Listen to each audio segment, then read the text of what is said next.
I would like to return to the first question that you asked, and after that, Sure. what's your challenge?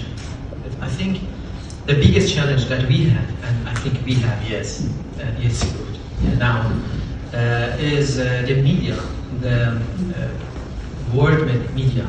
Because when the 7th of October happened, and the darkness came in kibbutz in Israel, most of Iranians stands with Israeli friends, Israeli people, and they said, we know who is the leader of Hamas, and I was in a book fair of Frankfurt 10 days after the 7th of October.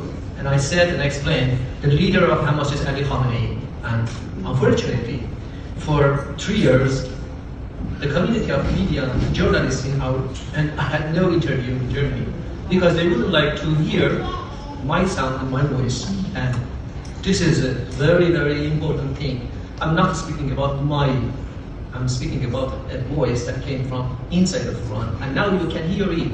Because 40,000 people were killed, and more than it. And the media wouldn't like to see it. Because the community of sponsors of the media wouldn't like to show this reality to the other people in the world as the news that came from Israel. And when the Hamas used hospital as a place to attack Israel and Netanyahu many times explained it, and unfortunately BBC is a darkness, BBC. I would like to use this name for every time and everywhere. BBC is a darkness, and I would like to use from this microphone and say to all the people who can hear it. Unfortunately, maybe some people wouldn't like to listen or hear it. And this is a challenge for us. We have unity, we have money, we have resources, we have leader, but we have no voice outside of our community. And now, when Netanyahu and Trump did this beautiful act, and thank you Netanyahu, first of Trump, and thank you Trump, after Netanyahu, sorry.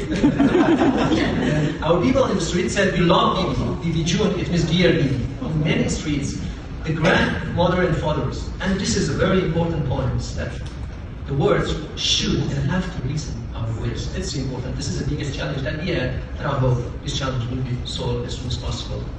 Well, I can assure you that we're praying for the Iranian people. They've suffered enough. And it's like a virus in the mainstream media. They interview everybody except the Iranians, and what they think, and what they want to do, what their aspirations are. When Nicolas Maduro was extracted from Venezuela, guess what they were interviewing? Some students on campus in the city. Why don't you want to interview Venezuelans? Ask Venezuela what they think. You know, sometimes people come to me and say, well, what do you think about this? And when I tell them what I think, they say, we didn't hear about that. Ooh, you must be crazy. I mean, that never happened. I say, well, yes, because the mainstream media, they don't go to the people that actually know the facts. They go to the people that where they want to hear what they're going to say what they want to hear. So thank you for bringing that up, because it's the biggest challenge there is. This is the biggest challenge, and I hope we have two futures for the Middle East. One future is related to the World War III, and another future is a future that came from the finished any war in the Middle East.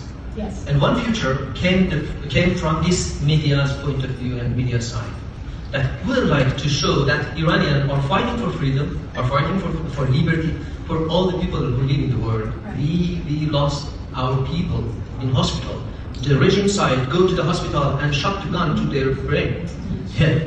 And this is one side. And the other side, if Iran, I think, will be in this dark game, we can see a new society that is growing and starting new role in the Middle East, that is following liberty and help to the immigrants problem for the democratic countries, because the immigrants problem is the biggest problem, more than environmental problems. Just for being here, you're already helping them a lot. I can assure you that, with being a voice to the Iranian people. So thank you to this, please, a round of applause.